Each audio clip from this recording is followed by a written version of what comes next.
Bia Kamal ka Nuer online TV channel. Neme update ke kui jiëc bor pangak jiëc bor re which kamalakal ki ka great penal state kan jongle so jan rajadana balingwa same kan kono niam re rashame mi bana linga ke kui jiëc bor mi jiram jadit gorji anu gender subscribe ka de notification bell je twain ko mete ke mishi barech da chamala shubeke bana dikten kono lat karodian bana kalin ka jalarame ko gor kono do konin talk anama talk kanore ke kwa mangne ke ma kanana bana update din bana jalling bana mandanan cha report ba kaneto kon tella tat ke janken kel ban jalling re duarandanen shi men cha ga joiten bukon manan kan lat gwasa bana jalling bana ngajeno to kore korintama so kujimo gorjen o de kon chonkel bana report me bana jeling nuare tente ka pangak gawer jisen borien shemu gwana jen chajalat shika me dire long me de ka jogono chloy na te tikanalat chwaji gujeno kor to gwasa mi kampan ga ka tat ka kenti chwal ka SSPDF la jang ano ye kor matot kormdi ka nyok chwaje gujeno kujimi cha toge jan godan to kortan e cha kaiten kuje be maka great up now state la to kortan ba so gorjen obnare ne alka gon kondial so man kwale nyode gwasmel update manana to ka jan wuje shwal kame piji ki pigi man cha kap nuer fangak la gawer so ban mandana ci kana lat ban je chulin ka je lere mena na me men cha la de long o chala do cha piji cha jaka piji kanti taping lalat kano te kare o da te ka jongle ka da te ka malakal bajen te ka jongle barai now ka kwiga min chitok chika pot chika punika nika malakal bana mandan le ro gwada me la report shangun bana jalat kel ke do branan chai lat ke je gwada me bayenong map ba be ko larmanan le rode ko gor kon de kon report dan shangune ken de kon linkel okay name ejen piji la piji town namani malakal okay malakal namon goda ti te wi ko ken teketen so baga non ye yo kamep ko do biya manan le rode biya kulangach okay so ping gwada me ajen gwada ante pan gakten chane ti chaga ujoj jana kujimi chala do chetika korm di long mchi tuogon gwasa mo ka jongle state ni pan ka jema pan ko robe dana chala ka je ala reg guyen me chala pije kanti chineti kine re wejamo chika robar chikoren bare dorken ngai kona gwano kor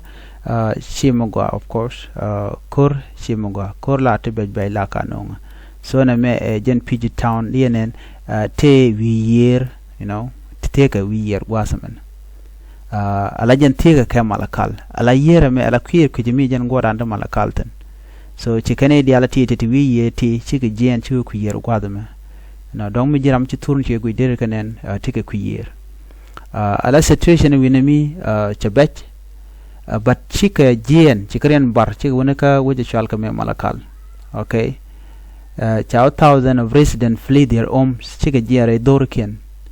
Many are now seeking safety near Malakal. Chikanwa, we can Rodian talk of Malakal lo, Jan Guadan weekend and Odong take the Andaro Guatan. And no, nay the tea weekend and a Guade dan Menaka, Nueri, Kanasser, Kolang, Lungshuk, Kapan Gagamani, Mayom, Uka Kobo. So weekend and a Mogua Dolkana, Lelkan Muko, a Kentat, okay? Part of these people ti jang tekaten but the time the situation jarori ke cha situation me bej okay ala pick county take an northern part of Jonglei state okay then we gwadam no take an northern part of Jonglei den yam Jonglei gwadam ko Jonglei jana kujeme denen gwadam kam gwadam mishi konore de yen Jonglei denen gwadam ti great hapnal state teten alo na mejen ke den ala year so michi we point the pig tere unga take a Jonglei in reality take a jongle but ko tar dom de gringa jaka kujimi chikane shungoch chiko kuyera tyak ko bugu chuwa ka dorame bugu chuwa ka malakal tiak so malakal tiak long malakal jene gwada me na me jen para malakal ka jen gwada anti yun misteten so je kan churing winami ka do bran gu kenen go dong de tek den daro gwaten ko ngin kono mi ko je tola na ren bar so men chawolat gwasa me ku medien you know kenen according to the commissioner Suleiman Dang roj mi chalat la commissioner in chale Suleiman Dang ajene de jes pele mayo kene jejen bor e chikan wujo mo chikan mak you know jes pele mayo you know kene nuääri la nuer wayami e kene chi wujo me chikan mak ngwan kelong kene to ngwan kelong ajene our people have fled to Obel Dolive Il and Panam gwado kamala kali chikoren barko Obel chikoren barko Dolive you know chikoren barten kan wi dialaton so name ami lataken ko kane chi nero da bar ke chi nei chi dora me charo da bar chi ko ka kamalakal so rien gwado mi kono ke kuje do diena me ko ne diala chikoren bar mi jin lugu je yede bi je gwado men wo yer wenene wene ka malakal gwado men ke wi yer so de ko palloin boko I mean sorry de ka lolo de kan la lo be je longwa chicken loin chicken de long kami kami kamulor kana but chiga ben ke do li gwado men so and these people all of them chiga je ka podan chi pot ke okay chiga podo chicken chuwa but men chicken lat chuang fine ko chicken ngaje gwano wait take a kor so me can acknowledge chicken mala kan kanya keni siang no tele kor mute ngwasmo jela re but right now they acknowledge it ke chicken ngaje no shamul wal ki chetet so ne me mugorano dara ngach ata dana let koro reja so kuje me mu kon la right in no ka jen kui pigi town me wona kuje mi na me ke liwon tam right now chapot so this place right here ke liw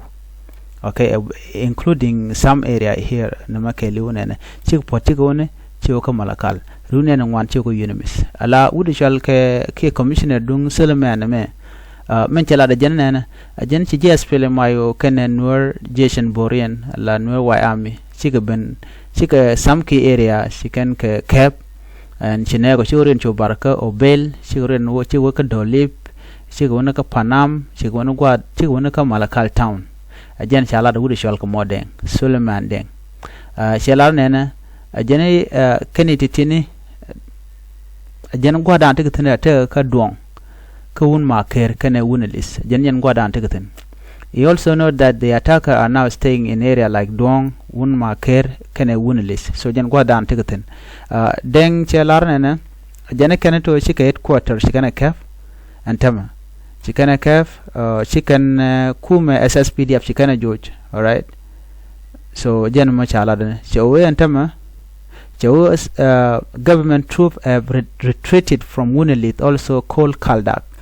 chika jen ka Kaldak chika rudien bar ken so Kaldak is around somewhere there you know ka gwada dan chalat keje you know jene jen gwada dan chi point den dej and la ne kirma yadit de charo da bar kelew charo da bar chi rudien baram gwada chi rudien ka Kaldak so ko weekend agwano mu na ngut ka Kaldak and then balari kaka jene gwada mo chi jiwu dial chi rudien chobar chine diare wuchi ko bara now teram te da wuch you know chikan la no kenishol kanji humanitarian you know manyoga bill ramila local coordinator kari jireliva jen ramkel letka RRC chela do ne jeni si situation che baje lon kane so munyo de gwano ken chika bat la toka jen wuje chalke me pigi town chika jenten chiko go malakal kaneni di shop ke kinwal ngwan 14,000 people are now in desperate situation ka kanere konte chalka tien go tad so na me agenda en chikanalat so mon bu kono kula ngai gwasa me la very important masi ka kone kolan were bane ngaja gwana na jor du dien kayjen telma luankana okay nyinkian ka role kana lat kaika kana ba ka lok kir kana jang so that's what they are good at and nyokano be kanji Uganda be kan get involved ka situation me chikiten ko gwadan chi kon goron be ko na ko la karen marken dial right now they are mobilizing themselves nanken ngwaniken to kan mobilize wuken yinkan wore ka jene me telen be kan luang okay neme jen piji town so kene diality jen gwa dana tega tin kan but chik pod right now teram tega town everybody che flat show chik ko malakal ku year so jen dana te tin tamakaka so mun biya kula ngach ngani jen go nuari bumka nuari shika naiti dong de yong che mangai kone so ko bom dan che kone nena tamam ala nuar ma jala kel tala ma de ko wan so de gwanta dara dwal jena ma gorno ba nyoga ye kel gwada jido da tamam malatke jendu ka jen gwada ko shiri ande yikana kafa wodien ku year wodien ku jimi ka malakal kon ku jimi rayna choko fall okay yimene non gwama olon ko en dorme te okay dorme